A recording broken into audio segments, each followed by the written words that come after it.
Hello guys! Hello Capricorn! Welcome dito sa aking channel, Kapalaran 888.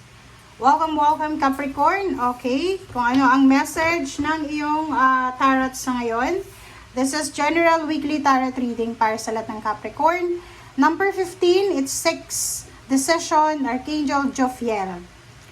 Capricorn, sinasabi ng baraha na i-release mo daw yung sarili mo from that which holds you back. So, kung ano man itong pumipigil sa'yo, Capricorn, in terms of money, in terms of relationship, sinasabi ng baraha sa'yo na release it. Okay? Kinakailangan mo daw, Capricorn, na mag-detox. Kinakailangan mong mag-clutter or declutter. In terms of relationship, posibleng meron kang mga unnecessary worries na nararamdaman because of uncertainty, or pwedeng kulang ka sa tiwala sa sarili mo o sa tao. So, ano man ito na pumipigil sa'yo, kailangan mo nang alisin ang sarili mo dyan. Withdraw yourself, eliminate yourself sa kung ano man yan na nakakapigil sa'yo.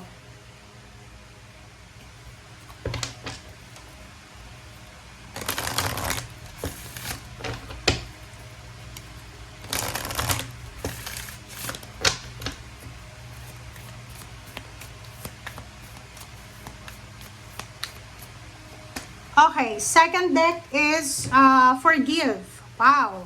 So, pwedeng yun, Capricorn. Siguro yung pagpapatawad, siguro yan yung isa sa mga pwede mong magawa sa ngayon. Yung pagpapatawad ay isa yan sa pwedeng, kumbaga, maging starting point mo para ialis ang sarili mo sa bagay na nagpapapigil sa'yo. Parang yung mga bagay-bagay na nakakapigil or hindrance siya para sa success mo. Kasi minsan, ang dami-daming blessings, umaapo yung biyaya na pumapasok sa buhay natin, tapos nawawala lang siya. Alam mo minsan, pag ganun yung sitwasyon mo, kailangan mong kapain yung iyong intuition, yung konsensya mo ba?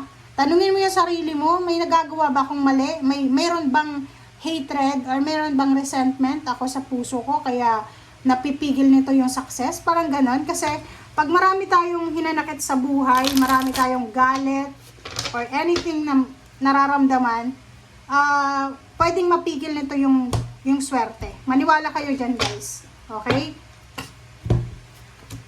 Okay. Next card natin is Knight of Swords and Six of Cups. Cancer, makakatanggap ka ng mga balita, communication, clarification, or announcement tungkol sa, kumbaga, nakaraan.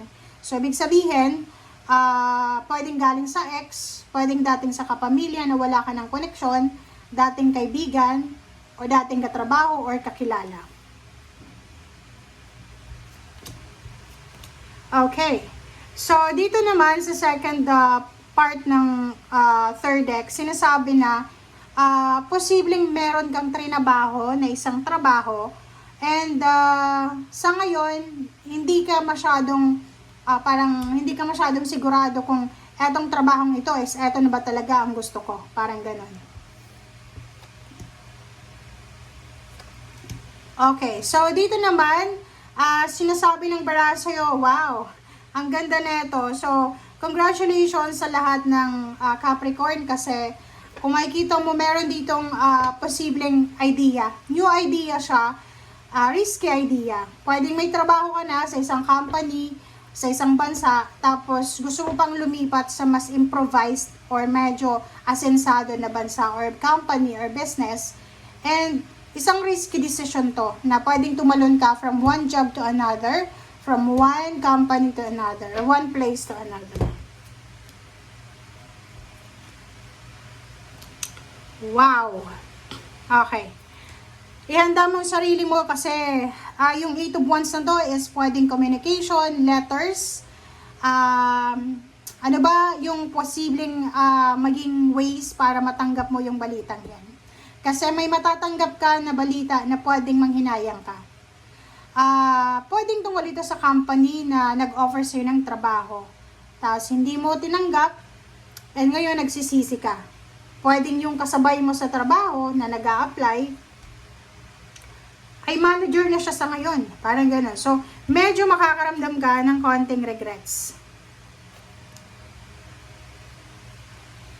Okay.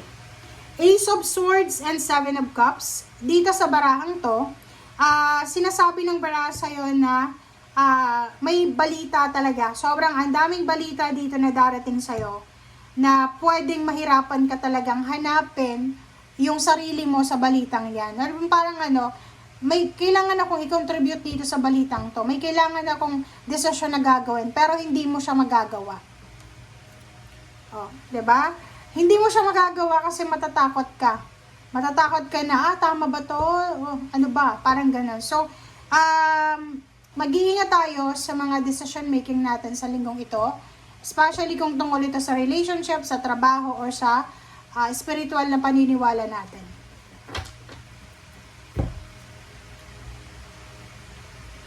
Six of Pentacles. Wow!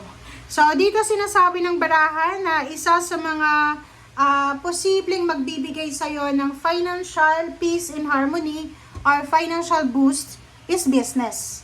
Okay?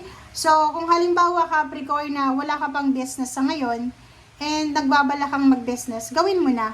Kasi kung makikita mo dito, business collaboration or collaborating with someone, partnership with someone, ang siyang pwedeng makatulong sa'yo para mabalance yung financial mo. Yung pakikipag-collaborate, pakikipag-partner sa ibang tao, lalo na sa trabaho, sa business, or sa kung ano pa man yan na ginagawa mo, ay makakatulong yan sa'yo para hindi ka mawala ng pera. Yung parang matutulungan ka niya para maging stable yung finances mo. And at the same time, matutulungan ka niya para maging kumbaga tahimik yung iyong financial or emotional na pamumuhay. Okay, so ang ganda na ito. Ito sinasabi ng baraha sa'yo, siguro, isa sa rason kung bakit natatakot ka na magdesisyon para sa sarili mo is because ang dami mong napagdaanan na paghihirap bago ka nakarating sa sitwasyon na yan. Like, halimbawa, kung nasa ibang bansa ka, marami kang pinagdaanan na hardships and obstacles para lang makarating sa bansang yan. And nakikita ko sa'yo dito, isa yun sa rason kung bakit hindi mo magawa-gawang magdesisyon ng risky. Pero, yung Three of Cups mo dito, sinasabi na lahat ng yan na pinagdaanan mo, Capricorn, masakit man yan, nakakaiyak, sobrang hirap, sinasabi ng barahan na worth it yung pinagdaanan mo na yan kasi in the near future, ibibigay sa'yo ng universe yung sobra-sobrang biyaya, sobra-sobrang selebrasyon, sobra-sobrang pagpapala. Okay? So, in short, hindi ka nagkulang, hindi nasayang yung lahat ng sacrifices mo, yung lahat ng mga ginawa mo sa future. Okay? Thank you for watching. Bye!